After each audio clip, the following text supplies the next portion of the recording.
such a polarizing political climate, communication, especially with people who have differing points of view, might seem harder than ever. But in Jen Psaki's new book, Say More, we're given lessons on being an effective communicator from Jen's own personal and professional. Difficult conversations are best approached head on. Speaking across different beliefs requires grace, tact, and a willingness to give up the fantasy of winning in favor of the realistic goal of understanding. Jen Psaki is back with us. I tried to give that a very dramatic read, and it is that I've stressed a lot in my political and business career that being able to communicate is one thing. Being able to listen so that you can understand is something very different. And you bring that together. As parents, as people who are interviewing people, is really an undervalued part of being an effective communicator. Because if you're not listening, you're not able to engage. You're not to invite someone to hear more of what you have to say. Maybe you convince them, maybe you just crack the door open. And that's, I think, will be buying copies for people who could use some skills on the listening piece of communication. But also, there's always this moment in the life of a mother where you think you've figured it out. Yes. Right? And in that exact moment, yes. And then life sideswipes you, and there's fallout, Afghanistan withdrawal, and it is, of course, happening on the same day as the kindergarten open house, which you have absolutely promised your daughter you will attend. What do you do?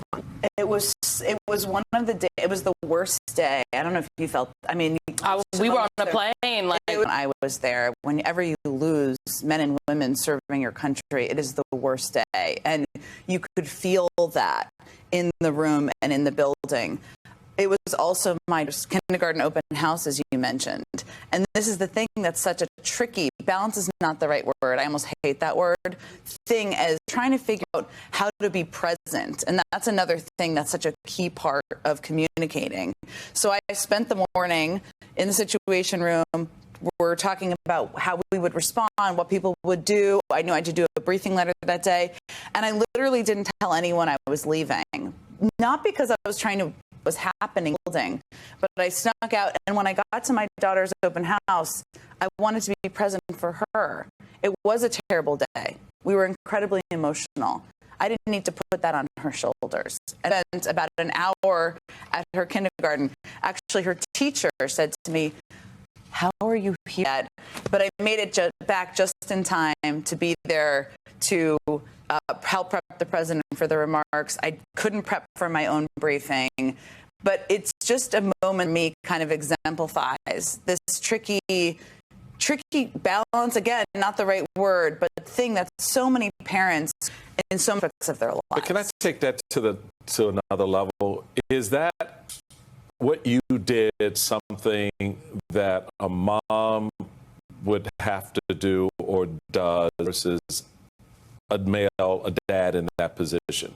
Because I think that that's always an interesting and being a professional person. I'm so proud of you, Michael, because this is such an important point. Thank you for saying this. No, you're right. No, I remember as a dad being lieutenant governor, my sons going through certain things, and that push and pull. But that's not always the case. So I appreciate that story, because I think a lot of people kind of lose sight of the fact that you realize I have two responsibilities here, and my goal is to meet both. Yes, and sometimes it's hard. It's not possible. I do think there's a mother. As parents, you have emotional connections. Your heart does live outside of your body with your children, as we all know, including when they get older, I think. But I also tell this story in the book about being almost 6 months pregnant, and Dennis McDonough, the White House Chief of Staff, calling me about going back to be the White House Communications Director. And I predetermined for myself he would tell me good luck with life after he found out. I also worried about a little bit of the judgment that I would have.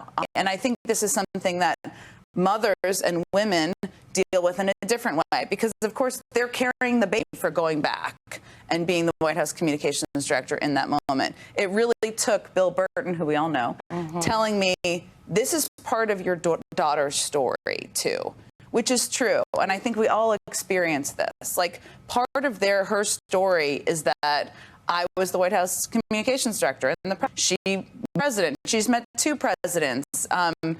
It also is important to be present under kindergarten open house, but you can also value what you're exposing them to. And that was almost like a freeing piece of advice for me at the time. I just love that there are so many great stories in the book, and I think the through line table, the book, one of the through lines is that you talk about navigating. You talk about communication, but also the backdrop of all of this is navigating through this all with relationships and motherhood.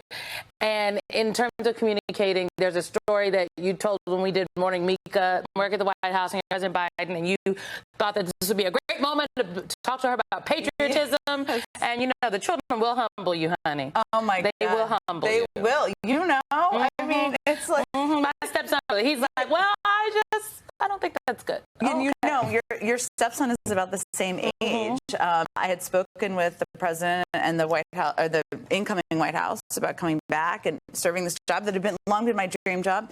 And I thought I would use it, to your point, as a moment to teach her about service, patriotism. I took her out to get some frozen yogurt. If anyone's been to Sweet Frog, it's like, it's magical and also can be disgusting at the gummy worm.